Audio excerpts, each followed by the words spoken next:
Assalamualaikum, hai semuanya. Kita bertemu lagi macam biasa di video reaction saya pada hari ini guys. Oke, apa kabar semuanya? Semoga semuanya sehat-sehat selalu, lancar terus dan semangat terus gitu ya puasanya ini. Oke, so kali ini saya mau tengok video tentang ini ya. Mungkinkah Gunung Kov terletak di Indonesia? Jadi Gunung Kov, katanya nih Gunung Kov ini adalah sebuah gunung yang sangat-sangat besar gitu ya, digambarkanlah seperti itu, gunung yang terbesar lah gitu ya. Jadi apakah mungkin terletak di Indonesia? Sebab kan Indonesia juga memiliki gitu ya banyaknya gunung-gunung gitu ya. So jangan lama-lama lagi, mari sama tengok video ini. Let's go. Everest adalah nama yang bakal langsung disebut ketika membahas soal gunung terbesar. Gunung, Tapi, ya. menurut sebuah riwayat, Jabal Kov lah yang paling besar di muka bumi. Sebagai gambaran soal besarnya Gunung Kov, gunung-gunung yang ada sekarang seolah hanya sebagai uratnya. Bisa dibayangkan jika uratnya saja sebesar gunung-gunung yang nampak di bumi, maka Gunung Kov sendiri tentu sangat besar sekali. Tak heran Jabal Kov disebut sebagai induknya para gunung di muka bumi. Sejarah dan misteri Jabal Kov kerap menjadi pembahasan yang cukup menarik. Dalam tradisi Islam, Jabal Kov digambarkan sebagai gunung misterius yang masih belum diketahui keberadaannya hingga hari ini. Disebut dalam kitab-kitab tafsir Al-Quran sejak berabad-abad lalu, Jabal Kov masih menjadi salah satu misteri terbesar dalam khazanah Islam. Di mana letak Gunung Kov? Benarkah Gunung Kov tersembunyi di Indonesia? Sebelum lanjut menikmati video ini, subscribe channel Makna Masa dan aktifkan lonceng notifikasinya agar kamu tidak ketinggalan informasi menarik dari kami. Sebagai seorang mukmin, kita diwajibkan percaya akan hal-hal gaib seperti surga dan neraka. Di dunia ini banyak mengandung perkara gaib, seperti contoh gunung yang bernamakan Kov, sebagaimana dalam surat Al-Kov ayat 1. Kov, demi Al-Quran yang mulia. Menurut apa yang diriwayatkan dari sebagian ulama salaf, Kov adalah nama sebuah gunung. Riwayat ini bersumber dari cerita-cerita kaum Bani Israel, lalu diambil oleh sebagian ulama karena adanya pembolehan mengambil riwayat dari mereka menyangkut hal-hal yang tidak dapat dibenarkan dan tidak dapat pula didustakan. Dalam kitab tafsir As-Sawi, Jabal Kov adalah satu gunung yang mengitari luasnya bumi, terbuat dari zamrud hijau yang menyebabkan langit berwarna hijau. Gunung ini gaib, dengan artian tidak bisa dilihat orang awam, hanya orang pilihan saja yang bisa melihatnya. Diceritakan bahwa Raja Zulkarnain pernah bertemu dengan Gunung Kov. Pertemuan itu membuat Raja Zulkarnain ingin mengetahui banyak tentang rahasia Allah. Siapa Anda? Sapa Zulkarnain. Aku adalah Kov, jawab Kov. Gunung apa yang ada di sekitarmu? Adalah bukit. Tidak ada kota di dalamnya selain perbukitan. Jika Allah hendak menggoncangkan bukit itu, maka Allah memerintahkan untuk menggoyangkan badanku. Seketika bukit juga ikut goncang dan bumi juga ikut goncang.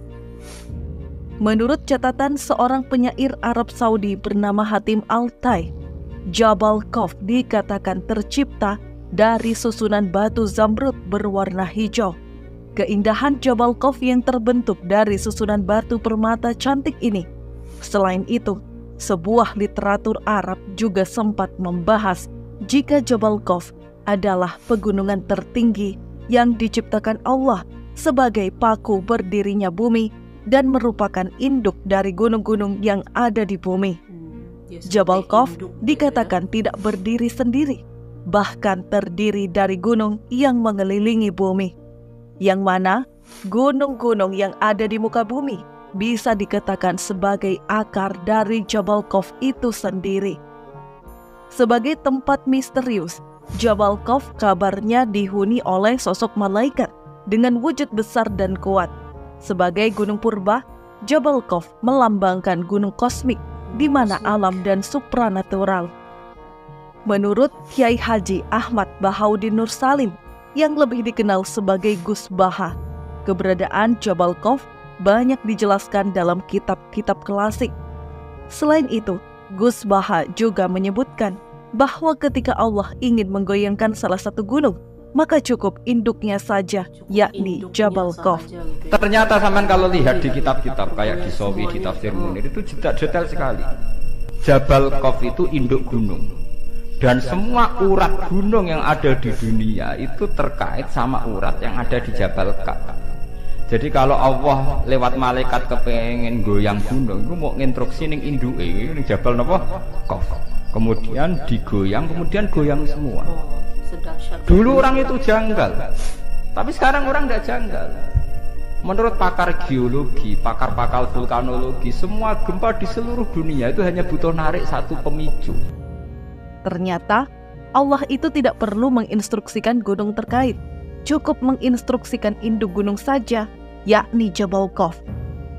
Di manakah letak Gunung Khawf? Meski sering digambarkan dalam literatur, lokasi pasti Gunung Khawf tetap menjadi misteri. Beberapa sumber mengaitkannya dengan pegunungan di Asia Tengah, seperti pegunungan Pamir dan Himalaya. Namun dalam literatur klasik Islam, Jabal Khawf sering digambarkan berada di timur atau timur Laut Arab, mengacu pada mitologi Persia dan Arab. Pendapat lain menyatakan Jabal Khawf berada di belakang tembok es Antartika, versi penganut bumi datar. Menurut mereka, Jabal Khawf hanya masuk akal bila buminya berupa hamparan luas, bumi bagai taman yang dikelilingi oleh pagar berupa Gunung Khawf.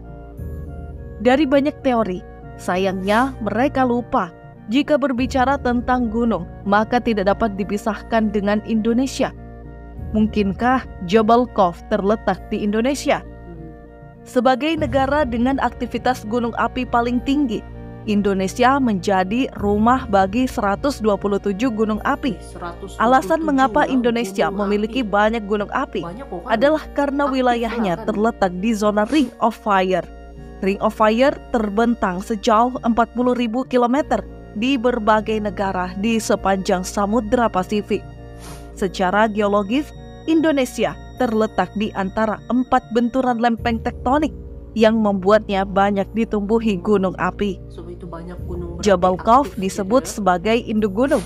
Istilah induk segala gunung juga populer dalam tradisi masyarakat Nusantara yang menyatakan pernah ada gunung purba yang menjadi induk segala gunung, yaitu Gunung Sunda.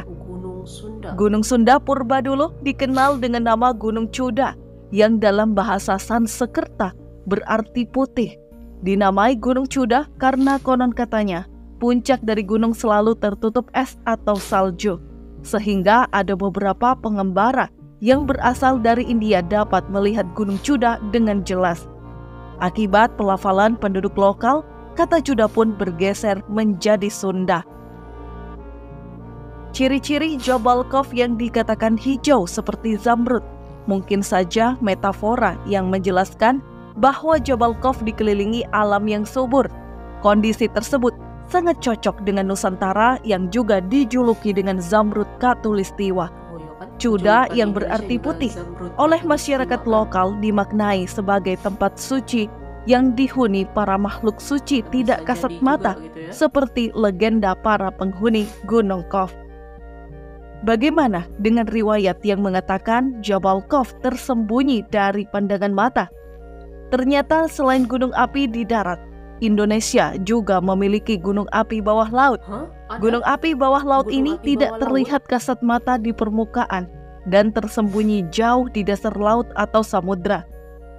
Tidak heran, Indonesia disebut sebagai pusat vulkanisme di dunia.